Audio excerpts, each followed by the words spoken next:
The wind cut across the Colorado plains that night like a knife.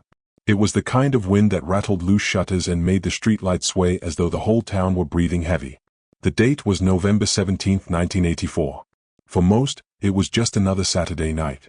But for one young woman, it would be the last night of her life. And by all accounts, she was happy that evening. Friends would later recall her laughter echoing out of the diner on Main Street, her smile as bright as the neon sign buzzing above them. She pushed her hair from her face as she stepped out into the night, clutching her coat tight against the chill. She had no idea she was walking into the darkness of history. Hours later, in a field just outside of town, a sheriff's deputy found himself standing over something that didn't belong. His flashlight beam trembled against the frostbitten grass, and there she was, motionless, her body caught in the frozen earth like a terrible secret the night had tried to bury. The deputy's breath hitched, his radio shaking in his hand. In that instant, he knew, this wasn't just a tragedy. This was a crime. The scene would haunt him for decades. The image of her lifeless body, the silence pressing down on him, and the single question that would echo through this town for the next 40 years. Who did this, and how had they managed to get away with it? But before we get to the silence, before the dead ends, and before the shock of an arrest 4 decades later, we need to return to that moment in time.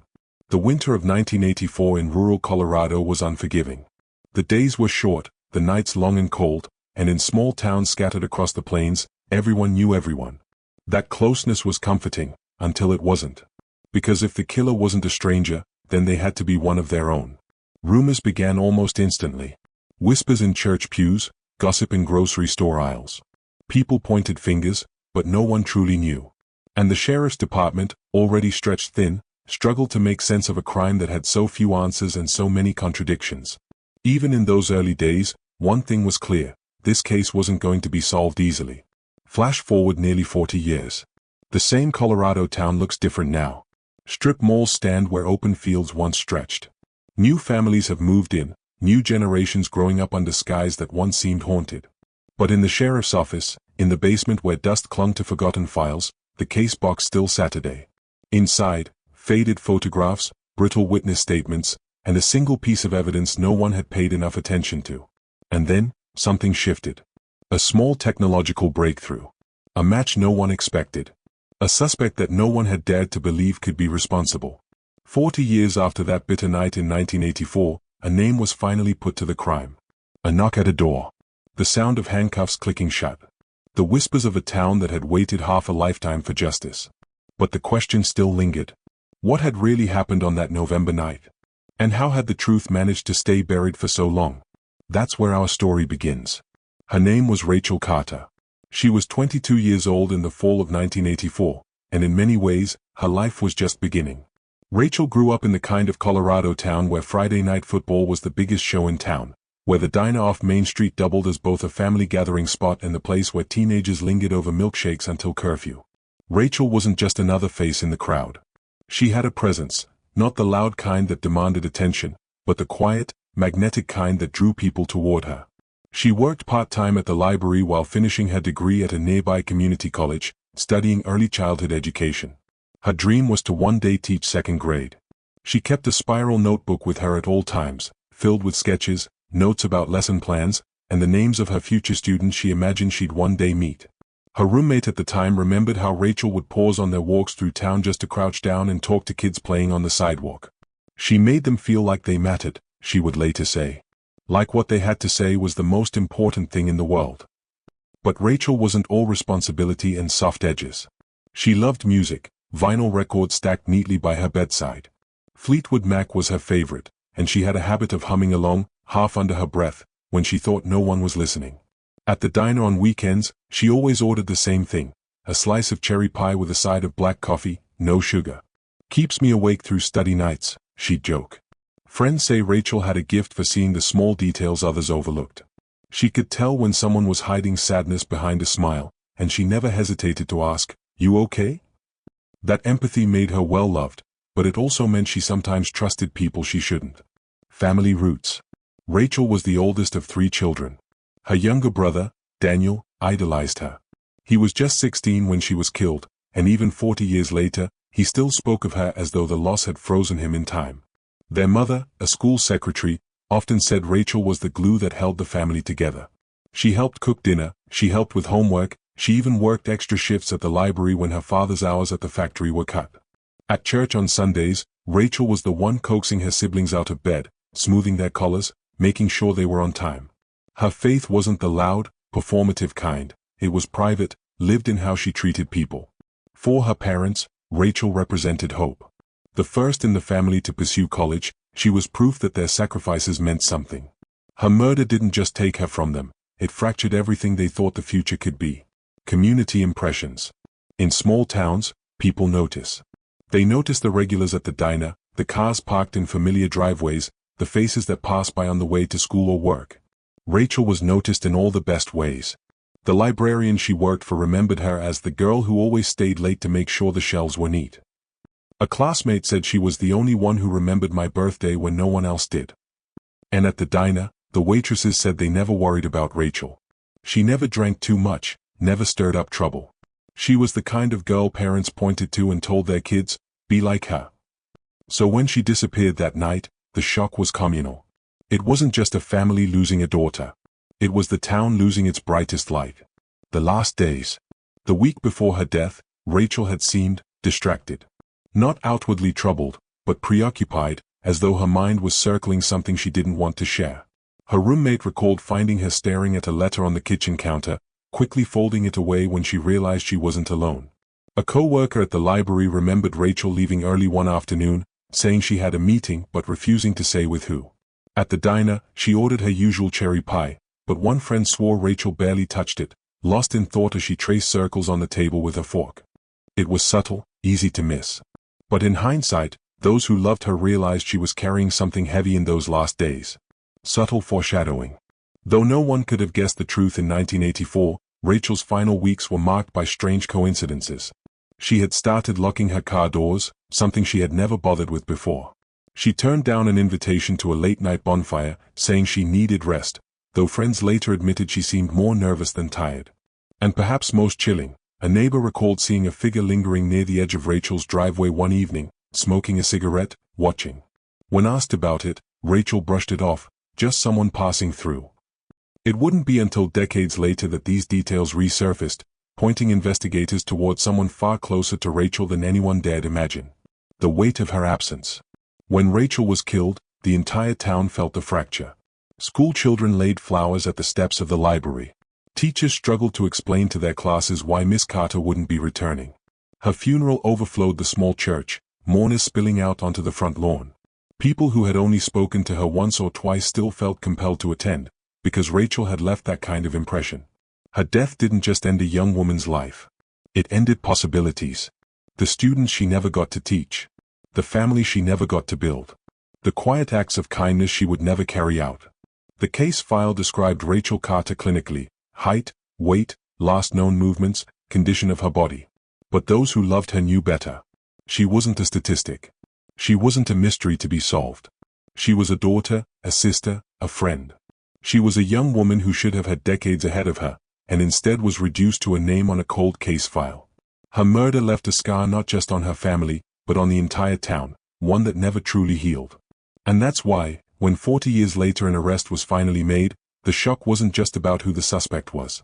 It was about everything Rachel could have been, and how long the truth had been hiding in plain sight. The morning of November 17, 1984. It began as an ordinary Saturday in a small Colorado town. Rachel Carter woke early, sunlight spilling across her bedroom walls. Her roommate, Lisa, later recalled hearing the familiar scratch of Rachel's pen against her spiral notebook. She always wrote in the mornings, lists and ideas filling the margins in her neat handwriting. That morning, Rachel made coffee in their cramped kitchen, humming a Fleetwood Mac tune under her breath. She wore her favorite sweater, a cream-colored one with frayed cuffs that had belonged to her mother before her. She laughed when Lisa teased her about how often she wore it. "It's my lucky one," Rachel said. But Lisa noticed something else that morning. Rachel kept glancing at the clock, as though she had somewhere to be, though she never mentioned plans. When asked, Rachel only smiled and said, "Just errands."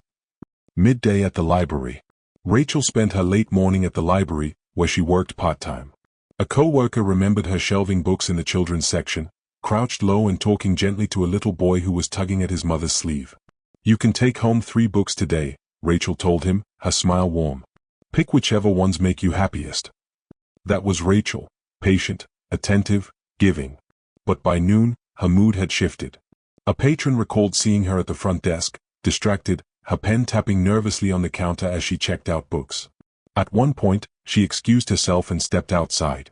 She stood near the payphone, turning something over in her hands, a small slip of paper, maybe a note. She tucked it quickly into her coat pocket when she noticed someone watching.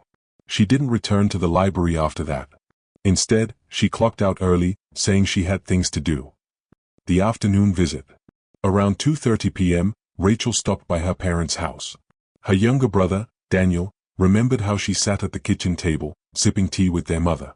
She seemed cheerful, but Daniel noticed she avoided questions about her weekend plans.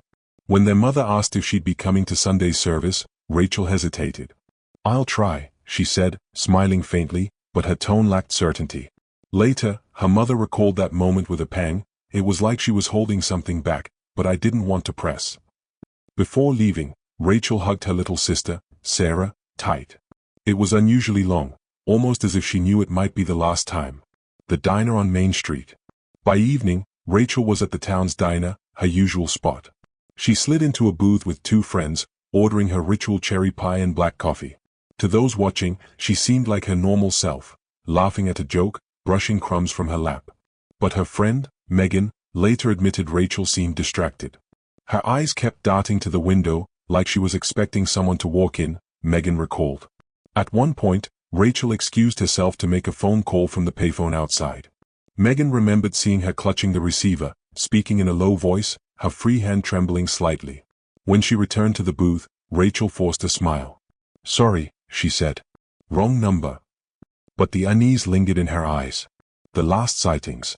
At around 9:15 p.m., Rachel left the diner. She waved goodbye to her friends, pulling her coat tightly around her shoulders as the November air bit through the streets. That was the last time most people saw her alive. But there were other glimpses. A neighbor's account. Around 9:30 p.m., a neighbor spotted Rachel pulling into her driveway. She sat in her car longer than usual, headlights glowing in the cold dark, before finally stepping out. The neighbor noticed a figure standing across the street, partially obscured in shadow. When asked later if they recognized the person, the neighbor shook their head. "Could have been anyone," they said. But they were watching. The gas station attendant. At 10 p.m., a clerk at a nearby gas station claimed Rachel stopped in to buy a pack of gum. She was alone, her hair slightly windblown, and she seemed restless, tapping her fingers on the counter as though in a hurry. She left quickly, climbing back into her car. Unconfirmed witness. Another resident reported seeing Rachel's car near the outskirts of town closer to midnight. The headlights cut across an empty field road, but no one could confirm if it was truly her. Foreshadowing tensions. In the days that followed, these final sightings would take on new meaning. Witness accounts didn't line up perfectly. Some claimed Rachel was alone. Others insisted they saw her speaking to someone near her car. One person, decades later, would even admit that they recognized the figure lingering across the street from her house. But in 1984, the pieces refused to fit together. What was clear, however, was that Rachel was unsettled in her final hours. She had secrets she wasn't ready to share. Someone was in her orbit that night, someone she trusted enough to meet, or feared enough not to say no to. The final hours. By midnight, the town had gone quiet. Street lamps flickered. Radios hummed softly through thin apartment walls. Somewhere, Rachel Carter was still alive, maybe driving those lonely back roads, maybe speaking to someone she thought was a friend. And then, just like that, she was gone. The next morning, when her roommate awoke to find Rachel's bed still neatly made, alarm bells rang. She called Rachel's parents. They hadn't seen her since afternoon tea. By noon, panic had set in. Calls went out, neighbors searched, friends retraced her last steps. By evening, the sheriff's deputy was standing in that frozen field, his flashlight beam catching on the outline of Rachel's body. The town's nightmare had begun. But the details of Rachel's final hours were only the beginning. What investigators found at the scene would raise more questions than answers, questions that would remain unsolved for nearly 4 decades. The call that changed everything. It was Sunday evening, November 18, 1984, when the Tarrant County Sheriff's Office received the call. A farmer, out checking on a broken section of fencing along a dirt road, had seen something unusual in his pasture. "At first I thought it was just trash," he would later say. But then I realized it wasn't moving. Sheriff's Deputy Mark Alvarez was dispatched. He had been on the job less than 5 years, but he already knew the weight of certain calls. This one carried that heaviness, the kind that made your gut knot before you even turned the key in your cruiser. As he drove the winding gravel road, headlights sweeping across the frozen ground, the radio crackled with static. The night air was bitterly cold, his breath clouding inside the cab. When he pulled up, the farmer was standing by the fence line, pale, pointing. "Over there," he whispered. First glimpse. Alvarez's flashlight cut through the darkness. For a moment, all he saw was frost on the grass, glittering like glass shards. Then the beam steadied, and there she was. Rachel Carter lay in the field, her body partially concealed by tall winter weeds bent under the weight of ice. She was on her side, knees bent, one arm extended as if reaching for something just out of grasp. Alvarez froze. Even after years of crime scenes, there was something about this one that rattled him. Maybe it was her youth, her stillness, or the sheer quiet of the field pressing in. The only sound was the wind moaning against the barbed wire fence. "Dispatch," he said into his radio, his voice shaking despite himself. "We've got a 10 to 54. Possible homicide." The scene. By the time backup arrived, the field was lit by a grim constellation of headlights and flashlights. Investigators spread out carefully, their boots crunching on frost. Rachel's clothing was intact, but disheveled, as though she had struggled. One shoe was missing. Her coat was unbuttoned, the fabric stiff with frost. A single silver necklace glimmered faintly against her collarbone. Nearby, tire tracks cut across the frozen dirt, erratic, overlapping, as though someone had spun around hastily before leaving. Investigators noted a cigarette but in the weeds, but without DNA technology, it was bagged and largely forgotten. Oddly, her purse was missing. But her car was later found parked neatly just 2 miles away, doors locked, keys gone. Something about the scene didn't fit together. It didn't look like a random attack by a stranger passing through. It felt deliberate. Witness reactions. The farmer who had found her stood near his truck, face pale. "She looked like she was trying to get away," he told deputies. "Like she almost made it." Deputy Alvarez would later admit he couldn't shake the image. 4 years, it replayed in his dreams, Rachel's outstretched hand, her stillness against the frozen ground. "It felt like she was trying to tell us something," he said. Word spread fast. By dawn, the whole town knew. Rachel Carter, the girl who loved cherry pie, the one who tutored kids at the library, had been found dead. At the diner, where she had laughed with friends less than 24 hours earlier, waitresses wept openly. At church that morning, the pew where Rachel normally sat with her family was empty, the absence almost louder than any sermon. Contradictions in evidence. The first investigators on scene struggled to piece together what had happened. Position of the body. Rachel was found in an almost staged posture, lying neatly on her side. But signs of struggle suggested she had fought. Why didn't the scene look more chaotic? The missing purse. Robbery was the obvious theory, but Rachel's necklace remained, and there were no signs her pockets had been rifled through. Car placement. Her car being parked, locked, and abandoned nearby raised questions. Had she driven to meet someone? Or had someone else staged it? The cigarette. Rachel didn't smoke. Whoever left that but had been there recently. Every clue opened a door, but none led anywhere concrete. The autopsy. The next day, the coroner's office began their examination. Rachel's family waited in agony, desperate for answers. Investigators expected clarity, cause of death, possible signs of the killer. What they got only deepened the mystery. The official report confirmed Rachel had died late Saturday night, consistent with witness sightings. The cause, blunt force trauma to the head, delivered with something heavy. But here's where it got stranger. Defensive wounds. Rachel's arms bore small bruises and scrapes, suggesting she had fought back. Yet there were no signs of a prolonged struggle. Lack of sexual assault. Early theories of a random predator were ruled out. There was no evidence of assault. Time of death window. The coroner placed her death around 11:30 p.m., but the gas station clerk swore Rachel came in closer to midnight. If true, that meant either the timeline was off, or the witness had seen someone else entirely. And then came the most chilling detail. Rachel's stomach contents revealed she had eaten cherry pie shortly before her death. That meant she was killed within just hours of leaving the diner. The question investigators couldn't shake was simple: who had followed her into the night? Community shock. The news hit like a hammer. At the college where she studied, classmates left flowers on her desk.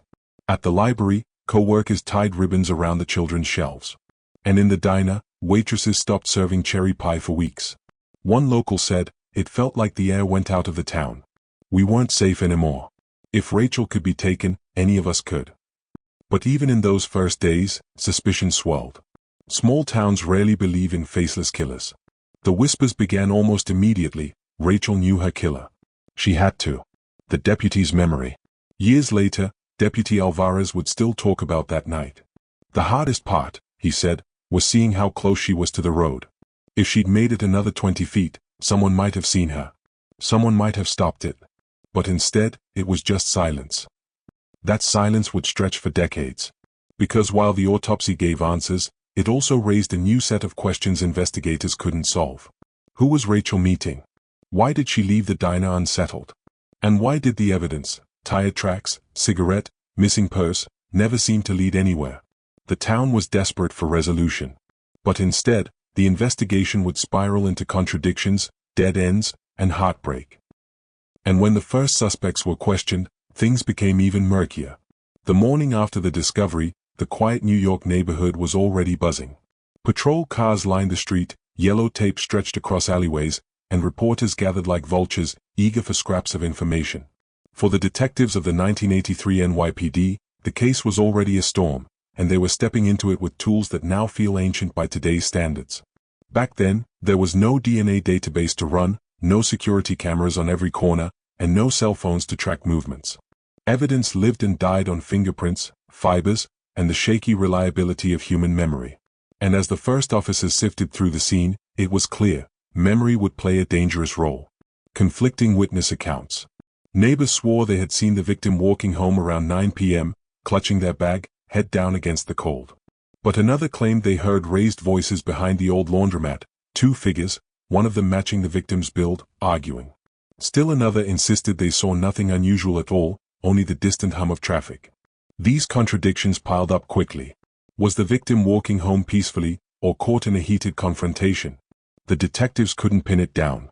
The hardest part wasn't what we found at the scene, one retired officer would later recall.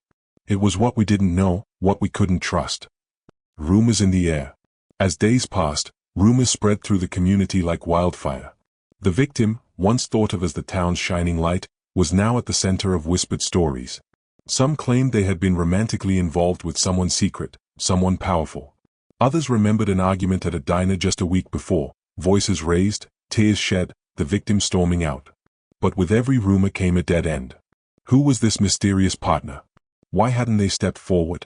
The silence only deepened the mystery. Suspects emerge. Detectives soon turned their focus on a small circle of potential suspects. The co-worker, friendly on the surface, but jealous beneath. They'd had disagreements at work and were the last known person to see the victim alive. Yet when questioned, their alibi held, though with holes just wide enough to raise suspicion. The neighbor, always helpful, always around. But some claimed he watched the victim too closely, lingered too long. He insisted he'd been home that night, alone. No proof. No witnesses. The secret friend, a name whispered in the background of the case, someone the victim was close to, but whose identity remained shrouded. Detectives pressed, but the circle of friends grew tight-lipped. Each lead unraveled into smoke. Each alibi was almost too convenient. And every time investigators thought they had their answer, the evidence slipped through their fingers. This chapter should feel like we're watching detectives run in circles, frustrated, desperate, trapped in the limits of 1980s policing, while the community watches from the sidelines, whispering theories. The investigation pressed forward with urgency at first. Detectives knocked on doors, re-interviewed witnesses, chased every thread of rumor that drifted through the small community. But within weeks, the case began to lose momentum. Forensic science in the 1980s was a fragile tool. DNA testing was still years away from being used in courtrooms. Crime scene analysis relied heavily on fingerprints, fibers, and blood typing, methods that, while valuable, were easily compromised by the chaos of the initial search. And this crime scene, it had been compromised from the very beginning. The roadside ditch had been swarmed with law enforcement, local reporters, even curious townsfolk who leaned over the police tape, whispering theories. A cigarette butt was trampled into the mud. Tire tracks blurred by the rain. And a strange set of footprints, small, deliberate, was logged, photographed, and then quietly forgotten when it couldn't be matched to anyone in the victim's circle. Detectives struggled with conflicting accounts. One witness claimed to have seen a shadowy figure arguing with the victim the week before, tall, broad-shouldered, someone they thought worked at the mill. Another swore the victim had been laughing with a different companion that same evening, someone slimmer, with a nervous energy. These contradictions made it nearly impossible to establish a clear timeline. Still, names began to surface. The boyfriend at the time, who admitted they'd had a fight but swore he was out of town. A co-worker, bitter and jealous, who offered an alibi that checked out, almost too perfectly. And a family friend who had been unusually eager to assist police, yet hesitated when asked to account for his whereabouts the night of the disappearance. Each one seemed plausible. Each one, for a moment, looked like they might be the break investigators needed. But each time, the threads unraveled. An alibi confirmed. Evidence misplaced. Witnesses recanting. The victim's family clung to every update.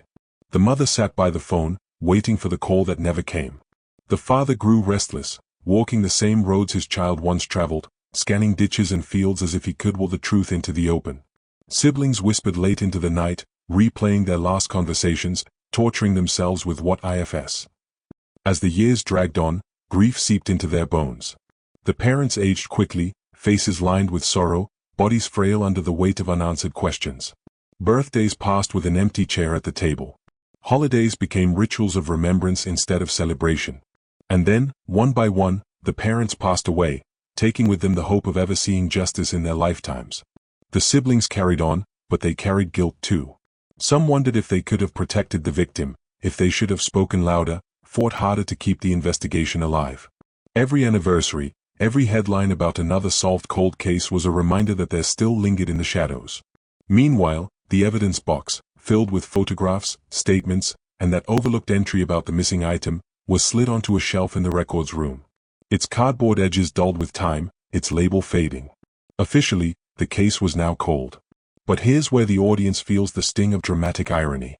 Because tucked inside that box were details the investigators hadn't fully grasped. That missing personal item, a small object the victim always carried, logged but never traced, would later become a key piece of evidence. That suspect whose story was too neat, who always seemed a little too prepared in interviews, would resurface decades later. And those muddy footprints in the ditch, disregarded in the chaos, would prove to be far more important than anyone realized at the time. The tragedy wasn't just the loss of life. It was the loss of truth, buried under mistakes, limitations, and the slow erosion of time. And for the family left behind, the toll was immeasurable. The case was frozen in silence. But silence has a way of cracking. By the late 1980s, the case had slipped from headlines, but it had never left the town's conscience. What had begun as a brutal mystery slowly hardened into folklore. The dirt road where the victim's body was discovered became more than just a piece of countryside. It became a place people whispered about, a wound etched into the land. Local kids dared each other to walk the path at night, flashlights trembling in their hands. They told stories of hearing footsteps that weren't their own, of seeing shadows move in the tree line, of a presence that made the air feel heavy. Some claimed they'd seen the victim's ghost, searching endlessly for justice.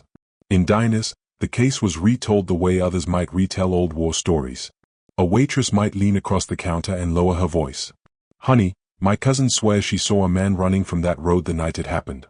But the police never listened. At bars, theories ran wild. Some were simple.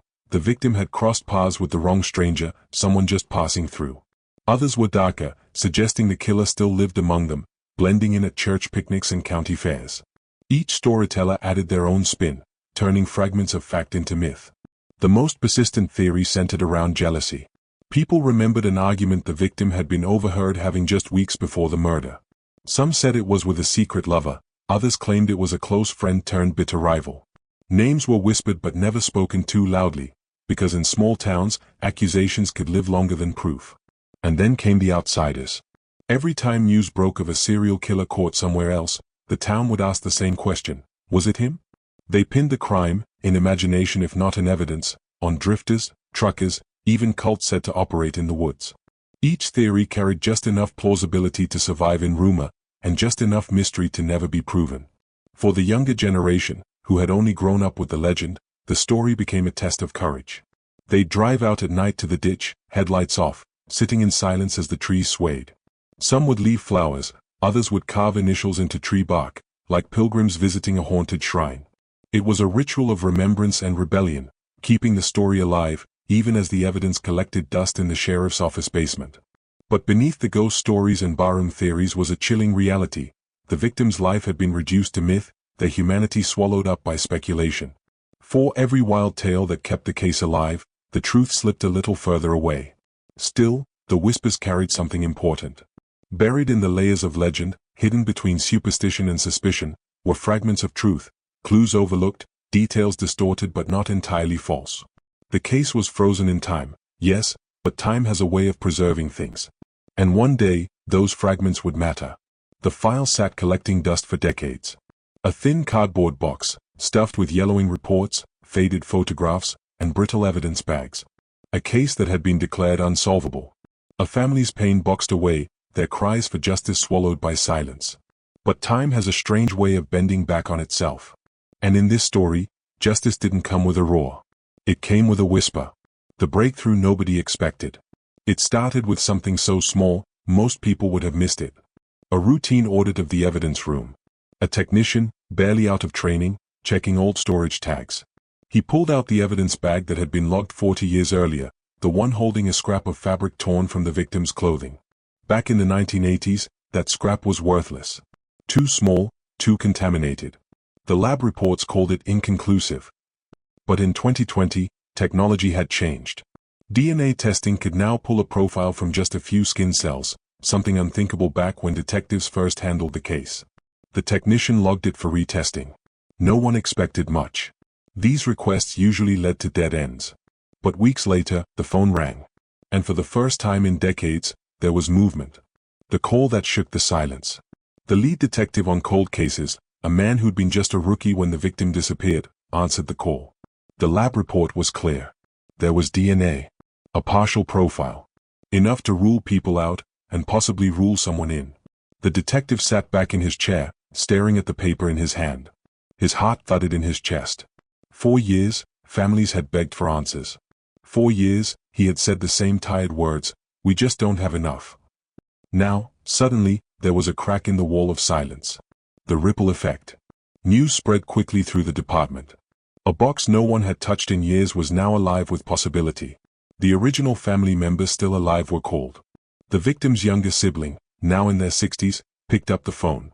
The detective's voice trembled as he told them, "We may have something. I can't promise where it leads, but the case is open again." On the other end of the line, silence. Then muffled sobs. For them, it wasn't just evidence.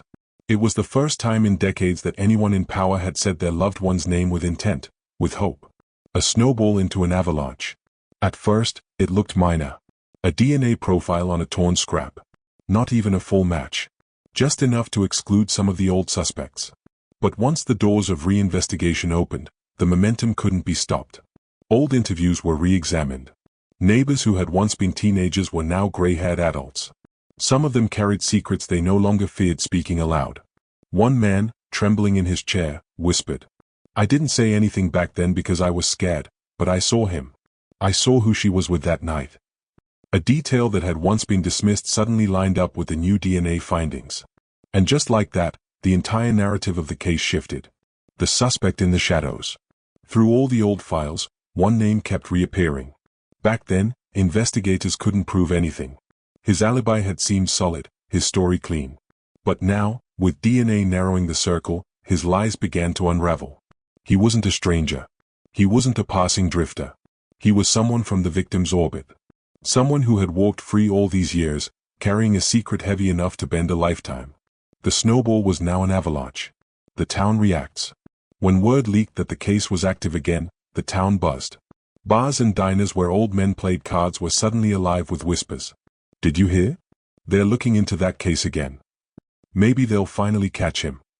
The younger generation, who had grown up with only the ghost story, finally saw it wasn't just a myth. It was real. And it was about to come crashing down into their present. 40 years of silence.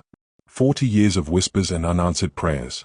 And now, because of one scrap of fabric, a case that everyone thought was dead had been resurrected. The question was no longer if the truth would come out.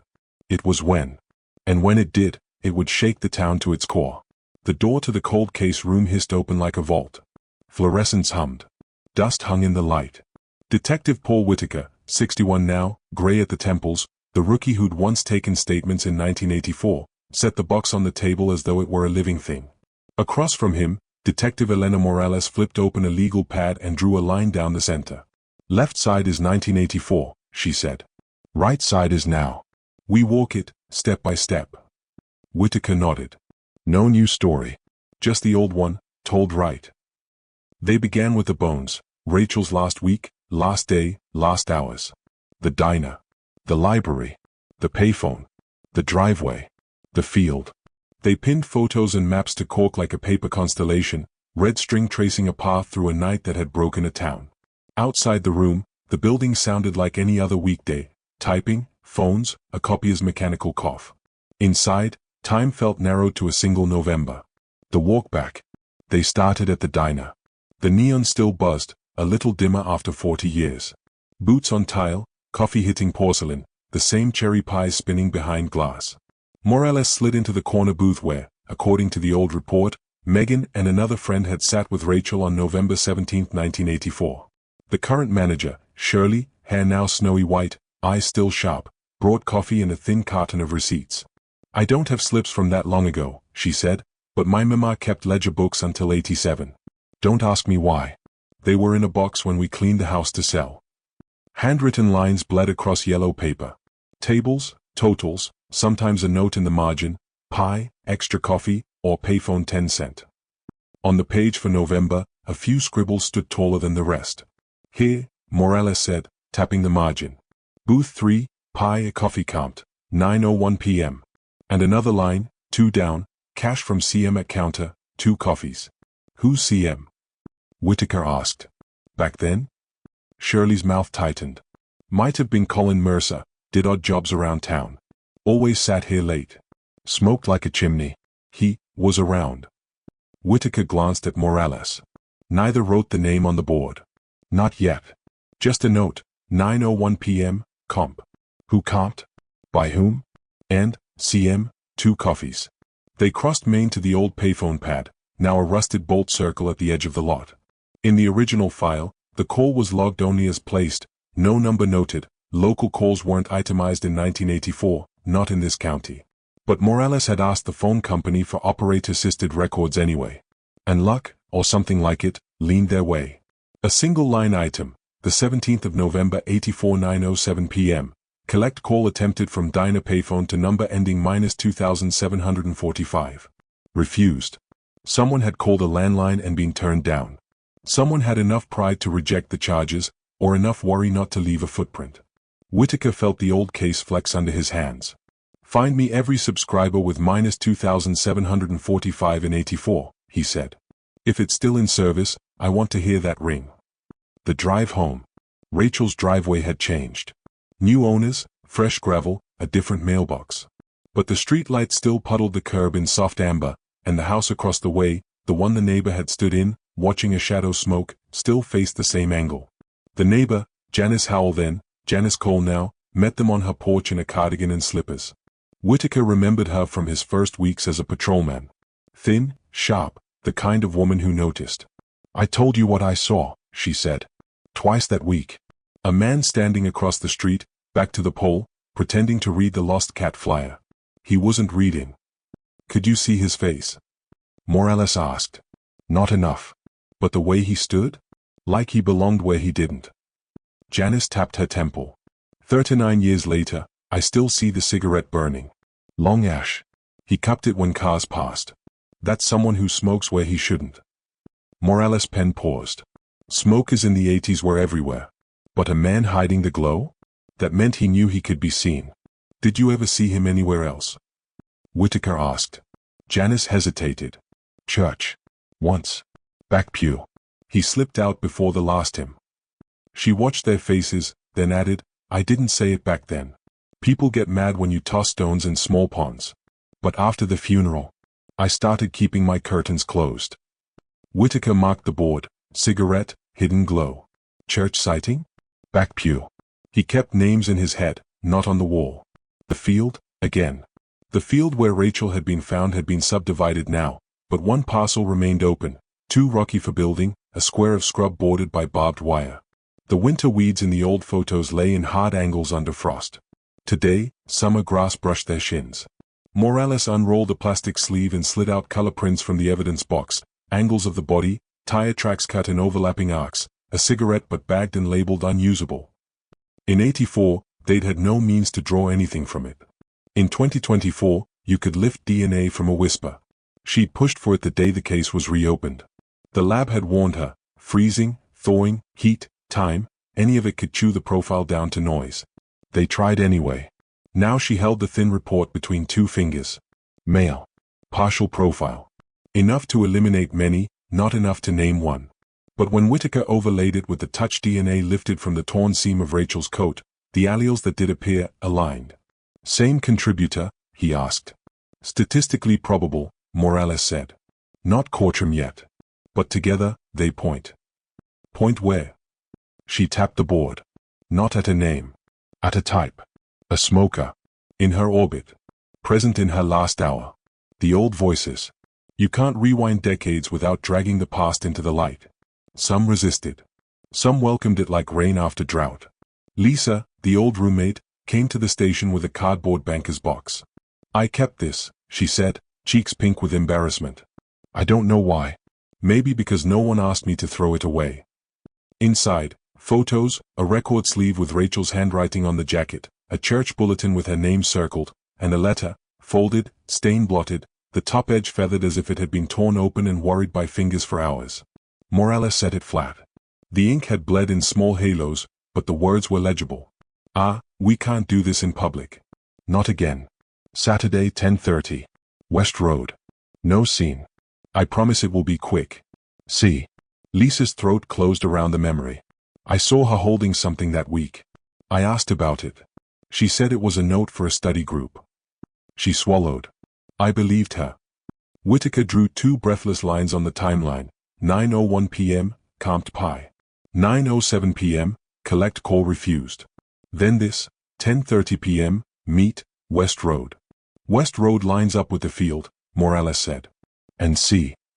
Whitaker didn't lift his pen. Funny how often a letter can hide a whole person. The lie that cracked. They reran the old interviews in order. The jealous co-worker, alibi intact, time card signed. The neighbor who'd always seemed too helpful, timeline sloppy, but verifiable. The family friend who'd offered to organize casseroles and stood at the funeral like a potted plant, Colin Mercer, had told 19-year-old Whitaker in 1984 that he didn't really know Rachel. Just saw her around. So they asked him again. In 2024. He'd put on weight. Had the weathered look of a man who worked with his hands. Photos on his mantle showed children and a third wife and a fish longer than his arm. When Whitaker showed him a Xerox of the old statement, he laughed through his nose. I said that, he asked. Well, you know, I meant I didn't know her well. Everybody knew that girl. She was around. Did you ever have coffee with her? Morales asked. What? No. Maybe at the diner in passing. People pay for coffee all the time. Did you ever meet her at the West Road after 10 at night? What? Why would I do that? Your initials are CM, Morales said. He stared at the letter on the table. To his credit, or his detriment, he didn't flinch at the shape of the C. He pressed his lips together. Lots of people in this town had a C in their name, he said. Lots did, Whitaker agreed. But not lots of them smoked and hid the glow when cars passed. Mercer's jaw worked. He reached for the letter as if he had some right to it, and Morales lifted it an inch out of reach. You told me in 1984 you didn't really know Rachel, Whitaker said, gentle, almost grandfatherly. But the diner ledger shows someone with your initials bought 2 coffees at 9:03 and a pie got comped at 9:01. And the roommate found a note with a C asking her to meet at 10:30 on the West Road. And the gas station clerk logged a sale to a man in a navy jacket at 10:05 who smelled like motor oil and smoke. Everyone smelled like motor oil, Mercer said softly. This was a town of engines. True, Whitaker said. But not everyone told me they didn't know her. Mercer's eyes, pale, surprisingly soft, held on the letter, then slid off. I gotta get back to work, he said, standing. You people, you come stir up everything and then you go home. We're not going home, Morales said. Not yet. He left without the letter. Outside, he lit a cigarette before he reached his truck. Morales marked the board, Mercer lied about knowing Rachel. Confirmed presence at diner? She didn't circle his name. She didn't need to. The room did it for her. Paper trails. In old cases, paper saves you or fails you. This one did both. The phone company returned the -2,745 subscribers, a list of 3 numbers over the years, all tied to a single address, a rental off County Line Road. In 1984, the tenant of record had been Colin Mercer. Collect call refused, Morales read aloud. Meaning the person who answered heard the operator say collect from the diner and said no. Because he was already there, Whitaker said, or because he wanted no record. Either way, he knew who was calling. The diner ledger gave them a time marker. The phone record gave them a line. The church gave them a pattern, a sign-in sheet from a men's group that met in November listed C. Mercer scribbled in, then scratched out, the pen tearing the paper. Who scratches themselves out of church?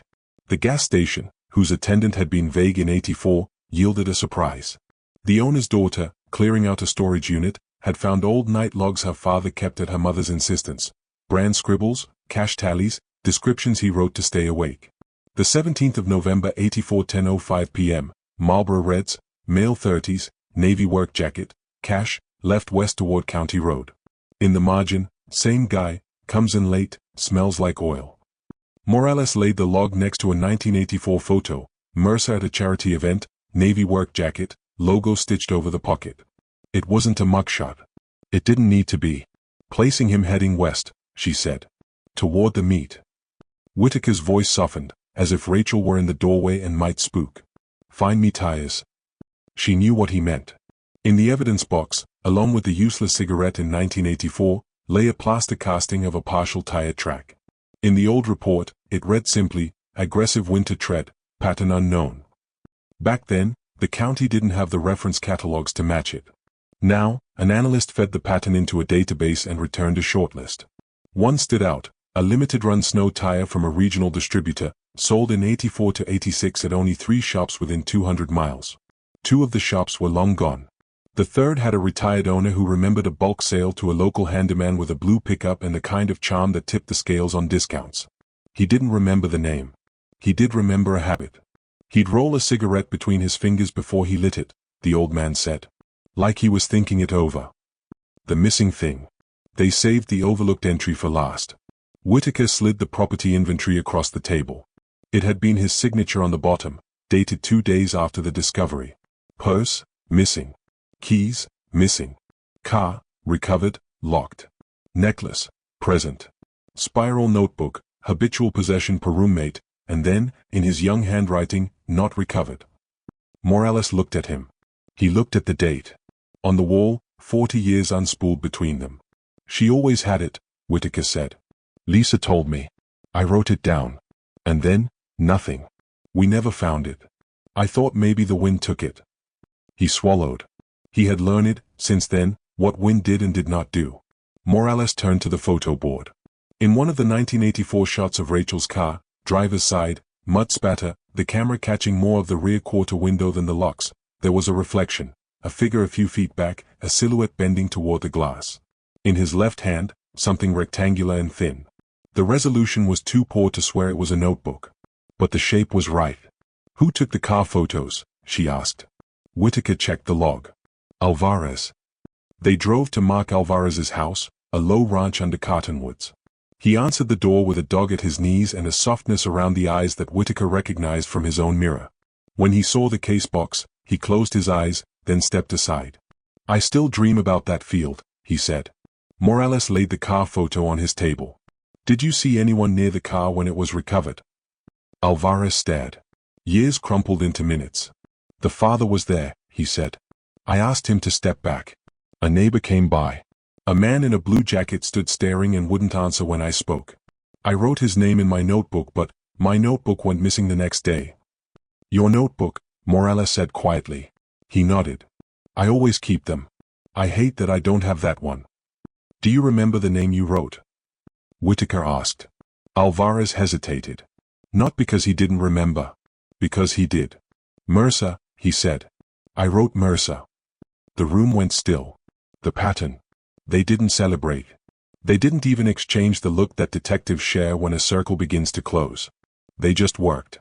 They filed for a warrant, not a search, not yet, but for historical records, employment logs, time cards, vehicle registrations. Mercer's employer in 1984 had been a contractor, job sites all over the county. The time card for November 17 showed a clock out at 7:12 p.m. The company truck log showed fuel purchased at 10:22 p.m. at a station 5 miles from the diner, a station that closed at 9 in 1984, according to a notice pinned to the original file. Either the clock was wrong, Morales said, or the station was open for a friend. Or someone fudged a log, Whitaker said.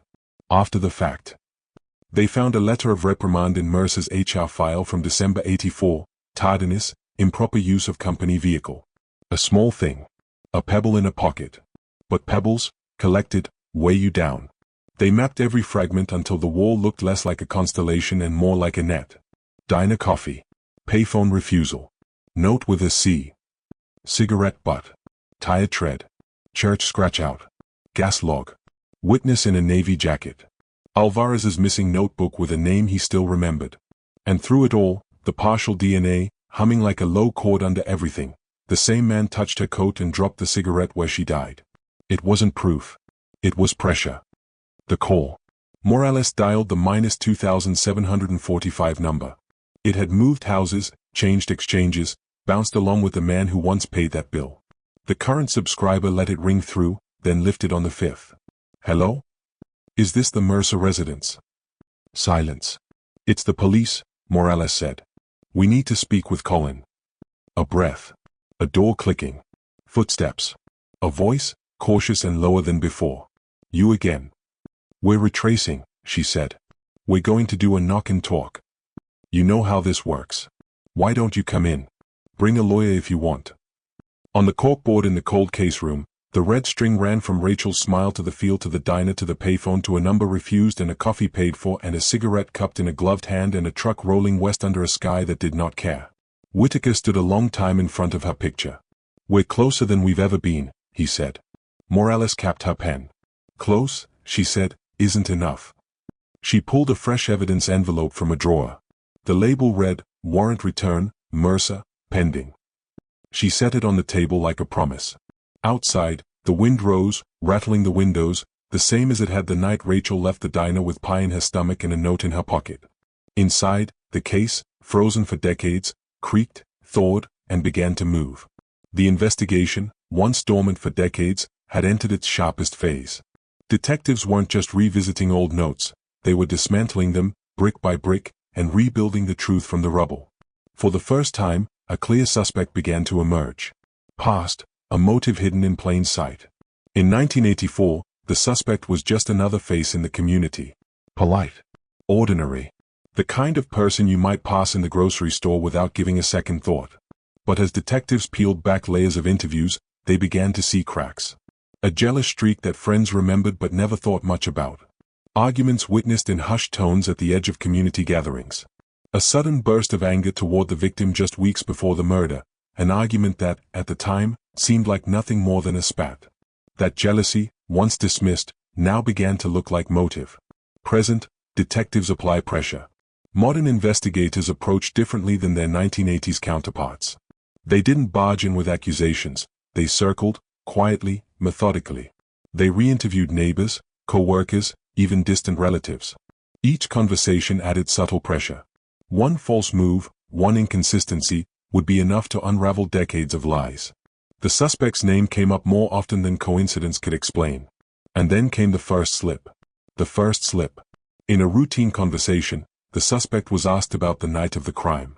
They repeated the same alibi they had given in 1984. Almost word for word. Too polished. Too rehearsed. But detectives had new evidence now. Phone records. Receipts. Witness statements that had shifted over the years. The suspect had claimed they hadn't spoken to the victim for weeks. Yet a recovered phone log suggested otherwise.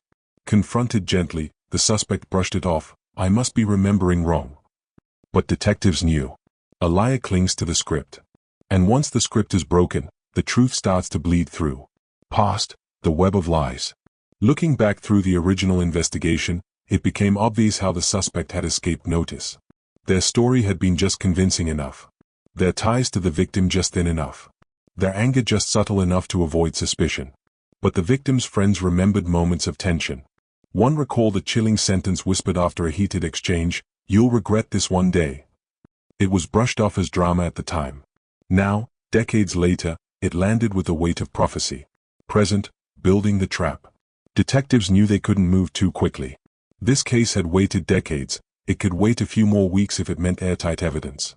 They began to build a net. Surveillance followed the suspect quietly. Wiretaps caught fragments of phone calls. Conversations were dissected for tone, hesitation, contradiction. The suspect began to notice. Friends reported that they seemed distracted, nervous, short-tempered. And then came the second slip. The second slip. During a casual interview, detectives asked about a small, almost insignificant detail, a piece of clothing the victim had last been seen wearing. The suspect described it perfectly, down to a stain on the fabric that had never been made public. The room went quiet. The detective's pen paused over his notepad. The suspect shifted in their chair, realizing too late what they had revealed. Foreshadowing of arrest. By now, the case had momentum. Every new detail pointed in one direction. The suspect's alibi was unraveling, thread by thread. Modern forensics confirmed what 1984 science could not: DNA traces that matched the suspect, found on long-stored evidence. Detectives didn't announce this discovery right away. They let the suspect stew, knowing that silence was often more powerful than confrontation. And it worked. Friends noticed the suspect avoiding places they once frequented. They turned down social invitations. They jumped at shadows.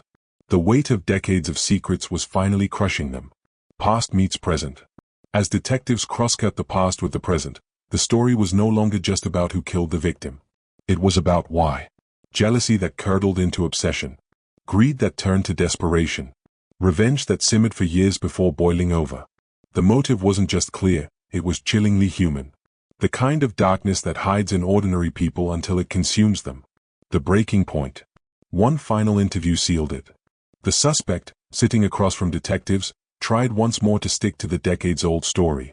But under steady questioning, their composure cracked. A bead of sweat. A tremor in the voice. A timeline suddenly rearranged. And then, a sentence that investigators would replay again and again. "I just wanted it to stop." Not a denial. Not an explanation.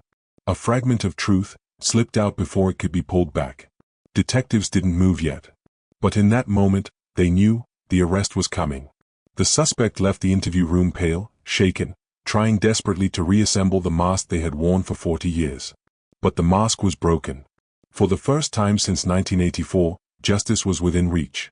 And as detectives closed the case file for the night, one line stood out in their notes, circled again and again.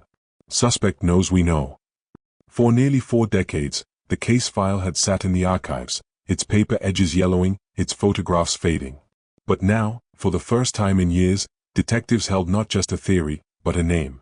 And with it, the weight of long-delayed justice pressed down. The suspect had lived quietly all this time. No dramatic escape, no vanishing act. He had simply blended in. A neighbor, a co-worker, even a friend to some, his life moved forward while the victim's family remained frozen in the past. That contrast made the decision to move in all the more urgent. The arrest. It happened on an ordinary morning. The suspect stepped out of his modest home, coffee mug in hand, expecting nothing more than the usual commute. Instead, unmarked vehicles rolled to a stop, and plainclothes officers approached with precision. "Name, you're under arrest for the murder of Rachel Carter." For a moment, he froze. His eyes darted, calculating. There was no struggle, only the quiet deflation of a man who seemed to know this day had always been waiting. Neighbors peeked from windows. Some gasped, others shook their heads. Him? After all these years? The victim's family was notified within the hour. The phone call, after decades of silence, felt surreal. Relief washed in, but it was laced with another feeling, grief that had been reignited. A sibling put it plainly. "We wanted this day for so long. But it doesn't bring victim's name back. It just makes us remember what we lost." The interrogation and confession. In the interview room, the suspect initially played the part of the wronged man. He denied everything, insisted the evidence was mistaken, that detectives were wasting their time. But detectives had prepared for this moment. They laid out documents, receipts, logs, timelines he could not explain. They showed him DNA results that tied him to the scene in ways he could not talk his way out of. And when confronted with the lies he had told years ago, lies that now unraveled, his composure began to crack. At first, a long silence. Then, a sigh. Finally, a quiet admission. Yes, I was there. The confession was not dramatic. No shouting, no outburst. Just a worn-down voice finally surrendering to truth. He revealed details only the killer could know, where the missing item had gone, what words were spoken in the victim's final moments, how he had staged his alibi. It was chilling. And yet, for investigators, it was the closure they had chased across generations. Family reactions. When the news of the confession reached the family, the emotions collided. Relief, anger, sorrow, even confusion. One parent, now elderly, whispered, "I prayed every night for answers. I didn't think I'd live to see this." A sibling admitted guilt, that maybe they could have done more, noticed more. Investigators reassured them, the fault lay only with the killer, never the family. The community too felt the impact. In diners and church halls, conversations buzzed. Many recalled rumors from decades ago. Some claimed they had always suspected him, others said they never would have guessed. The revelation was a reminder, sometimes the most dangerous people are the ones who seem the most ordinary. The weight of justice. As the suspect was led away in handcuffs, a quiet hush fell over the town. Cameras captured the image, flashing it across local and national news. For the first time in decades, the victim's name wasn't just attached to tragedy, it was attached to justice. But justice, in this case, was complicated. It could not turn back time. It could not give back birthdays missed, milestones stolen, or lives shattered. It could only mark a line in history, before the arrest, and after. And for the family, that was enough to breathe a little easier. Not closure, there is no true closure in loss this deep, but certainty. The question that haunted them had finally been answered. The trial opened in a packed courthouse, the air heavy with the weight of nearly 4 decades of unanswered questions. Reporters filled the back rows, their cameras clicking each time the suspect entered. For the family of the victim, this was not just a legal proceeding, it was the closest thing to closure they would ever find. The prosecution's case. The state built its case meticulously. Prosecutors painted a picture of motive rooted in jealousy and resentment, a crime of passion that festered into violence. They laid out the decades of lies, the suspect who once claimed no connection to the victim, the contradictions that emerged in old interviews, the receipts and phone records that placed them at the scene. But the heart of the case was science. What 1984 investigators couldn't do, modern forensic technology could. A single piece of preserved evidence, a fragment once dismissed as insignificant, had yielded DNA. And it matched. The courtroom went still as experts explained how time and progress had transformed a cold case into a solvable one. The defense strategy. The defense countered aggressively. They leaned on the passage of time, arguing that memories fade, records vanish, and evidence can be mishandled. They tried to discredit witnesses who were now older, their recollections softened by decades. They painted their client as a victim of a flawed system desperate to close an old case. At one point, the defense attorney raised their voice, thundering. How can we trust the memory of someone recalling a night in 1984, when even the police couldn't get it straight back then? It struck a chord with some jurors, but the prosecution's hard evidence, the DNA, the contradictions, the lies, stood like a mountain against speculation. Family in the courtroom. For the victim's family, the trial was agony. Every detail reopened old wounds. The sister sat clutching a faded photograph, her thumb rubbing the edges raw. A cousin wept silently as the crime scene photos were shown again, images burned into their memories. The mother and father were gone by this time, both having passed years earlier, their lives ending without answers. But their absence lingered like a shadow over every day of the trial. The surviving siblings carried the weight for them, whispering prayers in the hallways and speaking to reporters about justice finally catching up with time. The verdict. When the jury filed back in after days of deliberation, the entire courtroom seemed to stop breathing. The foreperson's voice broke the silence. Guilty. The word echoed like a bell tolling over decades of silence. The suspect sat motionless, face pale, as though the years of denial had finally collapsed under the weight of truth. Some family members gasped, others broke down in tears. A niece whispered, finally, clutching her aunt's hand. Sentencing. The judge delivered the sentence with solemn gravity. The crime may have been committed nearly 40 years earlier, but the consequences were timeless. You took a life, and you stole decades of peace from this family. Justice may have been delayed, but it will not be denied. The suspect was sentenced to life in prison. Shackled, they were led away, their eyes darting briefly toward the family, but the gaze was not met. The family looked straight ahead, unwilling to give them the power of acknowledgement. The aftermath. In the weeks that followed, the community reeled. For years, theories had swirled about strangers, serial killers, and shadowy figures. To learn that the killer was someone familiar, someone hiding in plain sight, shook them deeply. Conversations in diners and bars turned somber. Old myths evaporated, replaced by the chilling reality that the danger had never been a mystery man in the shadows, it was someone they knew. The surviving family members spoke to the press, their voices trembling but resolute. This doesn't bring them back. It doesn't erase the pain. But at least now, we can lay our heads down knowing the truth is out there. Investigators who had carried the case through retirements and cold file cabinets reflected, some with pride, some with tears. One veteran detective admitted, "I thought I'd go to my grave without seeing this day. But this is why we don't give up." The trial ended not with triumph, but with a heavy silence. Justice had come late, too late for the parents who had died waiting, too late to heal decades of loss. But it came. And in the eyes of those who had lived under the weight of unanswered questions, that was enough. The story of a life stolen in 1984 would never fade. But now, it had an ending. One carved not out of rumor or myth, but out of truth. And in that truth, however delayed, lay the fragile beginnings of peace. For nearly 4 decades, this case was a haunting silence. A file gathering dust. A wound left open in a community that could not heal. And yet, one small breakthrough cracked it wide open. What seemed impossible in 1984 became possible in 2024. This is the story not just of one victim or one suspect, but of what happens when a society refuses to give up on truth. Cold cases, a test of time. Cold cases carry a unique kind of weight. They are both frozen in history and alive in the present. Families move on, or at least pretend to. Investigators retire. Witnesses die. Evidence deteriorates. But what never fades is the question, who did this? Every unsolved crime whispers doubt into the fabric of a community. Did we miss something? Did we let someone walk free? Could it happen again? For the family, the silence is torture. Birthdays pass. Anniversaries go by. Holidays arrive with an empty chair at the table. And the pain doesn't just linger, it mutates, turning into guilt, anger, and hopelessness. And so, solving a cold case isn't just about catching a killer.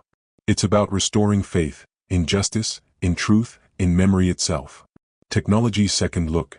In 1984, investigators did their best with what they had: fingerprints, interviews, grainy photographs, and gut instinct. But science had not yet caught up with the complexity of the crime. Fast forward to today. DNA testing, forensic genealogy, digital archives, even artificial intelligence, tools that didn't exist then are now rewriting history. A single hair. A partial print.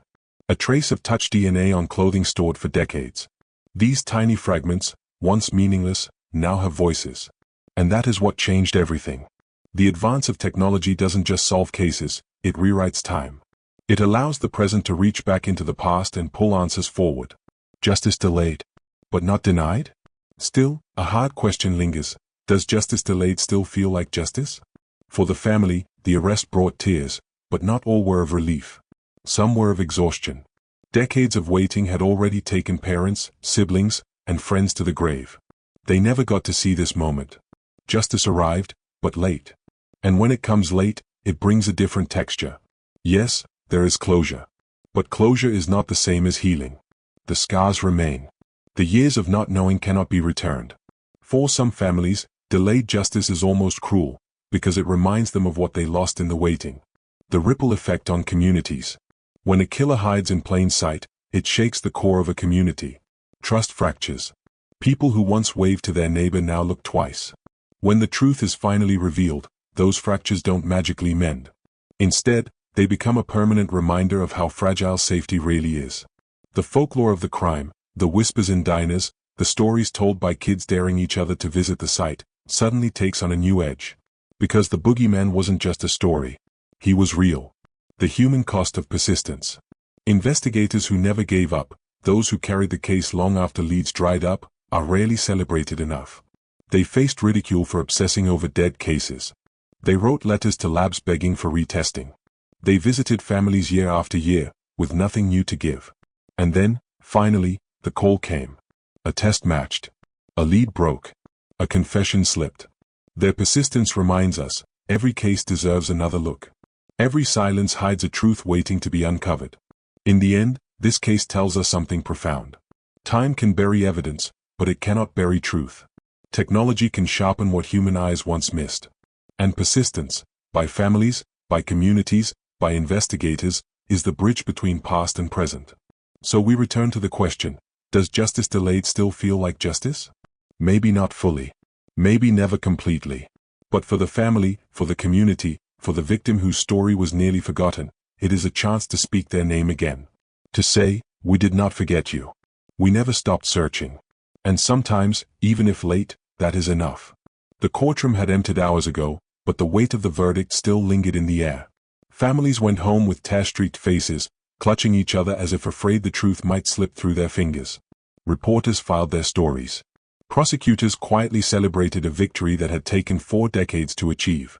But for Detective Ramirez, there was no real celebration. He sat alone in his office, long after the others had gone, staring at the crime scene photos one last time. The faces of the victims' family haunted him, their relief, their sorrow, the way decades of grief could never truly vanish. He leaned back in his chair, rubbed his eyes, and thought, maybe, just maybe, this one chapter was finally closed. That was when his desk phone rang. At first, he almost ignored it. Midnight calls rarely brought good news. He considered letting it roll to voicemail.